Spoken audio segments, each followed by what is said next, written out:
Viewers, সবাইকে শুভ সকাল। আজকে চলে আসলাম সকাল সকাল আমার বসির কিচেনে। সকালবেলা মর্নিং ওয়াক করে আসলাম। আজকে এখানে তৈরি করা হবে করলার জুস। আপনারা দেখতে পাচ্ছেন আমার হাতে দুটি ছোট সাইজের করলা। এটিকে প্রথমে একটু কেটে নিব, আপনার আগাগোলা কেটে নিব। আগাগোলা কেটে নেওয়ার পরে এগুলো একটু ধুয়ে নিব, এখানে পানিতে ধুয়ে নিব। ধুয়ে নেওয়ার পরে তারপরে এটা ভালো করে কুচি কুচি করে কাটবো। করলার জুস যদি সকালবেলা খালি পেটে আপনি খেতে পারেন, এটা শরীরের জন্য অত্যন্ত উপকারী একটা মানে বলবো যে পানীয়। যদিও যে করলাটা আমি নিয়েছি এটি ছোট সাইজের এবং তিতা খুব বেশি এখানে,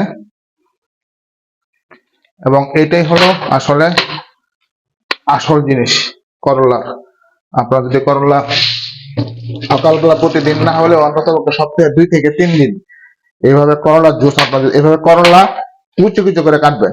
কুচি কুচি কাটার পরে এই যে এরকম একটা জিনিস আছে, এটার ভিতরে করলা গুলা এখানে রেখে দিব।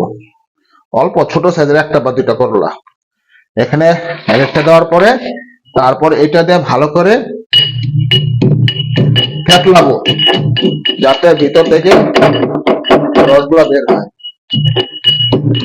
এটা দিয়ে ভালো করে আমরা এমন ভাবে মানে দিব যাতে এগুলা ভালো করে ম্যাশ হয়ে যায়, ভালো করে ম্যাশ হয়ে যায়।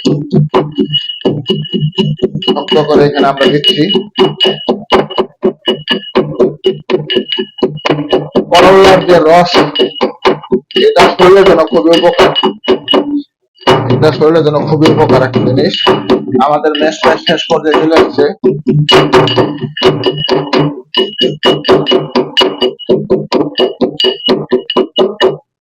মোটামুটি ভাবে শেষ।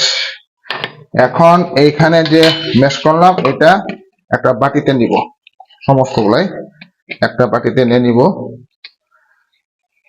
যে করলাটা আমরা এখানে ম্যাশ করলাম, তারপরে এই ম্যাশ করা যেটা আছে এটা চাপ দিলে দেখেন, এটা চাপ দিলে দেখেন করলার রস পড়তেছে। শক্ত করে আমরা চাপ দিব, যেটা আমরা করলাম। এই দেখুন, এটা হলো আপনার করলার জুস। এই করলার জুস শরীরের জন্য খুবই উপকার।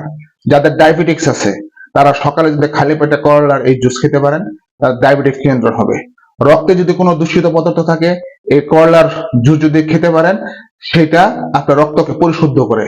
তারপরে হলো আপনার কোলেস্টেরল মাত্রা কমায়, এবং আপনাদের শরীরে যদি কোনো চুলকানি থাকে এটা খেলে ভালো হবে। এই সকালবেলা আমি খেয়ে নিলাম করলার জুস। তা আশা করি আপনারা এভাবে করলার জুস খাবেন। আজকে বসির কিচেন থেকে আমি বিদায় নিলাম। আমি কৃষিবিদ বশির আহমেদ। ধন্যবাদ সবাইকে।